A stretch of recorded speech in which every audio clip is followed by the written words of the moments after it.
मध्य प्रदेश के खंडवा जिले में शनिवार दोपहर को कामायनी एक्सप्रेस ट्रेन में बम होने की सूचना से रेलवे प्रशासन में हड़कंप मच गया। दरअसल भोपाल कंट्रोल रूम से एक कॉल आया जिसमें खंडवा जंक्शन पर जीआरपी पुलिस को सूचना मिली कि आने वाली कामायनी एक्सप्रेस में किसी ने संदिग्ध वस्तु या बम है। सूचना के बाद जीआरपी पुलिस ने आनन फानन में आरपीएफ स्टाफ सिटी पुलिस को सूचना दी और स्टेशन पहुंची। इसके बाद खंडवा स्टेशन पर ट्रेन को रोककर रेलवे अधिकारियों के साथ जीआरपी, आरपीएफ और जिला पुलिस बल एवं डॉग स्क्वाड ने तलाशी अभियान शुरू किया और कामायनी एक्सप्रेस ट्रेन की सभी 22 बोगी की जांच की गई। इसके साथ ही यात्रियों के सामान की जांच के साथ यात्रियों से भी पूछताछ की, लेकिन जांच में किसी भी प्रकार की संदिग्ध वस्तु नहीं मिली। इस दौरान लगभग 1 घंटे का समय लग गया और पूरी ट्रेन की जांच के बाद अगले स्टेशन के लिए रवाना किया गया।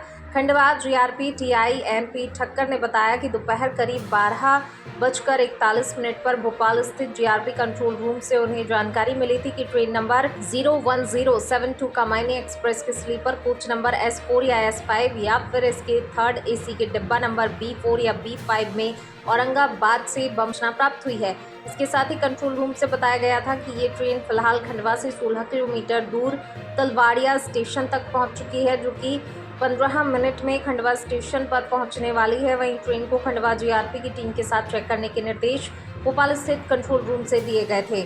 थाना प्रभारी ने बताया उन्होंने तत्काल जीआरपी के वरिष्ठ अधिकारियों सहित खंडवा पुलिस कंट्रोल रूम को सूचना दी। इसके साथ ही आरपीएफ के टीआई संजीव शुक्ला और खंडवा स्टेशन अधीक्षक अरविंद शाह को भी बताया, जिस पर ट्रेन आने के पहले ही ये सभी अपने स्टाफ सहित मौके पर पहुंच गए। इनके साथ ही जिला पुलिस फोर्स और डॉग स्क्वाड के साथ आरआई अरविंद दांगी भी मौके पर पहुंचे। सभी ने ट्रेन की अंतिम बोगी से शुरू करते हुए इंजन तक तलाशी ली, लेकिन चेकिंग के दौरान जांच में किसी भी तरह की संदिग्ध वस्तु या बम नहीं मिला, जिसको लेकर रेलवे के स्थानीय अधिकारियों ने पूरी तरह संतुष्टि हो जाने पर बड़े अधिकारियों से चर्चा करने के बाद ट्रेन को खंडवा से अगले दिन के लिए रवाना किया।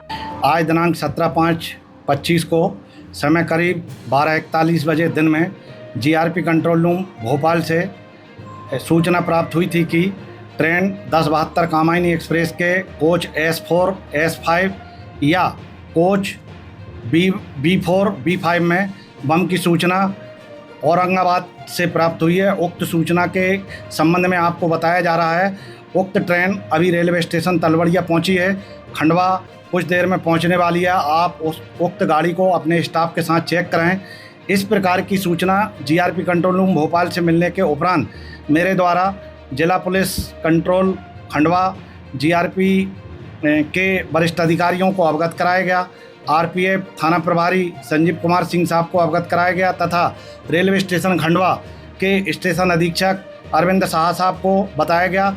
उनके द्वारा ट्रेन आने के पूर्व अपने स्टाफ के साथ सभी एकत्रित हो गए। जिला पुलिस बल से भी डॉग स्क्वाड वगैरह आरआई महोदय अपने स्टाफ के साथ यहाँ पर आए। आरआई श्री अरविंद सर यहाँ अपने स्टाफ के साथ आए।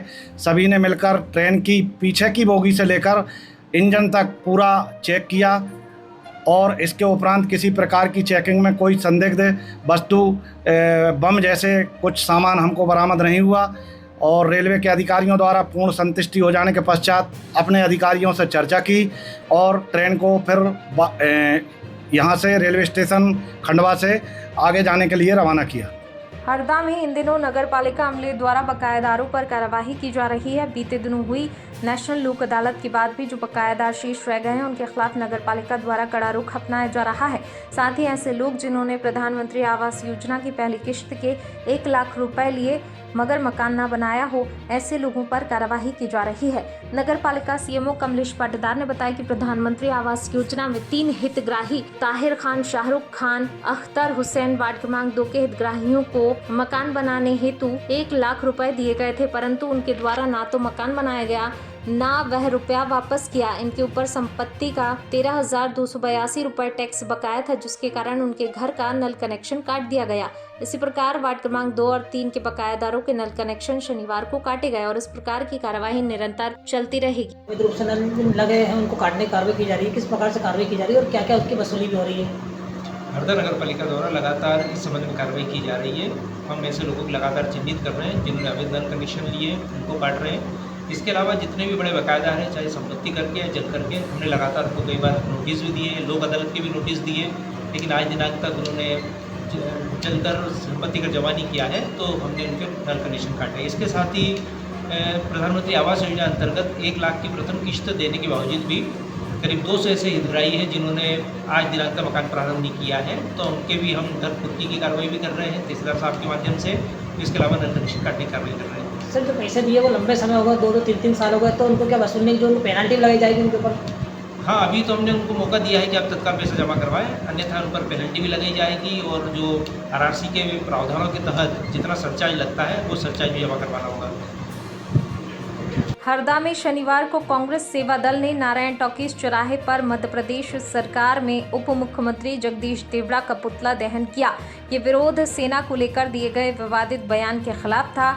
बता दें कि उप मुख्यमंत्री जगदीश देवड़ा ने जबलपुर में आयोजित सिविल डिफेंस कार्यक्रम में कहा था कि पूरा देश और सेना प्रधानमंत्री मोदी के चरणों में नतमस्तक है। पुतला दहन के दौरान पुलिस और कांग्रेस कार्यकर्ताओं के बीच झड़प हुई।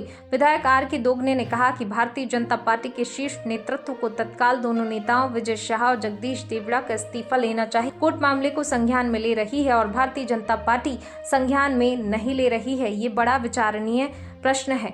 इस दौरान कार्यकर्ताओं ने जगदीश देवड़ा के खिलाफ जमकर नारेबाजी की। किस प्रकार की? देखिए, आप देख रहे हैं कुछ दिनों से जब सेना जो बाढ़ चला था पाकिस्तान हिंदुस्तान का, उसको लेकर हमारे यहाँ के मंत्री लोग अनर्गल बातें कर रहे हैं, सेना का मनोबल गिरा रहे हैं और भाजपा के नेता ने कंट्रोल कर रहे हैं, ने सरकार कर रही है। इसलिए आज आपने देखा है विजय शाह ने भी अनर्गल बातें की है और उसके बाद जगदीश देवड़ा के द्वारा भी इस तरह के बयान दिए गए। तो आज जगदीश देवड़ा का हमने पुतला जलाया है और हम मांग करते हैं कि दोनों से इस्तीफा लेना चाहिए और सरकार से बर्खास्त करना चाहिए ऐसे मंत्रियों को जो बदजुबानी बात करके हमारे सेना का जनता का मनोबल खराब करते हैं और माहौल ख़राब करते हैं। इसलिए और आज हमने कोई भी नेताओं ने इस तरह के बयान दिए, पहले भी नेताओं ने इस तरह के बयान दिए। पहले विजय शाह ने बयान दिया, विजय शाह के हमने उसका भी पुतला जलाया और उनसे भी मांग कर रहे हैं कि उनका भी इस्तीफा लेना चाहिए और जगदीश देवड़ा का भी इस्तीफा लेना चाहिए, क्योंकि ये मदमस्त हो गए हैं सरकार के उसमें। तो सरकार इनको हटाकर दूसरे लोगों को मौका देना चाहिए और दूसरा ऐसे लोगों को तो सरकार में रखना ही नहीं चाहिए जो सेना और सेना का सम्मान नहीं कर सकते, आम आदमी का सम्मान नहीं कर सकते। सेना सर्वोपरि है, स्वतंत्र है हमारे देश के लिए और सेना के लिए अनर्गल बात करना किसी भी व्यक्ति का पसंद नहीं किया जाएगा। जनता का भी बहुत विरोध है और कांग्रेस पार्टी भी विरोध कर रही है और उसका पुतला जला रही है। यदि सरकार उनसे इस्तीफा नहीं लेती तो कांग्रेस आगे क्या कदम उठाएगी? अगर भाजपा सरकार इस्तीफा नहीं लेती तो आगे फिर हम वो करेंगे, इस्तीफा मांगे, इनके विरुद्ध कार्रवाई करने की मांग करेंगे और हाईकोर्ट और सुप्रीम कोर्ट भी इस पर संज्ञान ले रही है, तो वो कर रही है, हम करेंगे, आगे जाएंगे उसके लिए कार्रवाई करने के लिए। शनिवार को ऑपरेशन सिंदूर की सफलता पर बुरहानपुर में तिरंगा यात्रा निकाली गई। कमल तिराहे से प्रारंभ हुई तिरंगा यात्रा गांधी चौक, सुभाष चौक, सिटी कोतवाली, नवदुर्गा चौक, बाई साहेब हवेली, पांडुमल चौराहा होते हुए वापस होकर कमल तिराहे पर समाप्त हुई। शौर्य पराक्रम से वीरता की अप्रतिम गाथा रचने वाले भारत के वीर सैनिकों के सम्मान में आयोजित तिरंगा यात्रा में विधायक एवं पूर्व कैबिनेट मंत्री श्रीमती अर्चना चिटनिस शामिल होकर संबोधित किया। तिरंगा यात्रा में सभी समाज के धर्मगुरु, सामाजिक और व्यापारिक संगठनों के साथ हजारों की संख्या में नागरिकों ने हाथों में तिरंगा झंडा लेकर भारत माता की जय और वंदे मातरम के नारे लगाए। यात्रा से क्षेत्र राष्ट्रभक्ति से उत्प्रोत हो गया। यात्रा में हर धर्म, हर जाति और हर वर्ग के लोग इस यात्रा में शामिल हुए और उन्होंने अपने राष्ट्र प्रेम की झलक दिखाते हुए सेना के प्रति अपना सम्मान व्यक्त किया। श्रीमती अर्चना चिटनिस ने कहा कि ऑपरेशन सिंदूर के तहत भारतीय सेनाओं ने पाकिस्तान की सेना की ईंट से ईंट बजा दी है। भारत ने जिस तरह पाकिस्तान में घुसकर मारा है, उससे हर भारतीय का सीना 56 इंच का हो गया है। प्रधानमंत्री नरेंद्र मोदी जी के नेतृत्व में अब नए दौर का शक्तिशाली भारत दिखाई दे रहा है। ऑपरेशन सिंदूर से पूरी दुनिया ने हमारी ताकत, एकजुटता और अत्याधुनिक हथियारों की शक्ति को देखा। हमने एकजुट होकर विश्व को संदेश दिया कि दुश्मन कितना ही चालाक क्यों न हो, हम अपनी एकता को अछूर्ण रखेंगे। अर्चना चिटनिस ने आगे कहा कि देश की सेना ने जिस तरह पाकिस्तान को उसके घर में घुसकर मारा, उससे हर भारतीय गौरवान्वित है।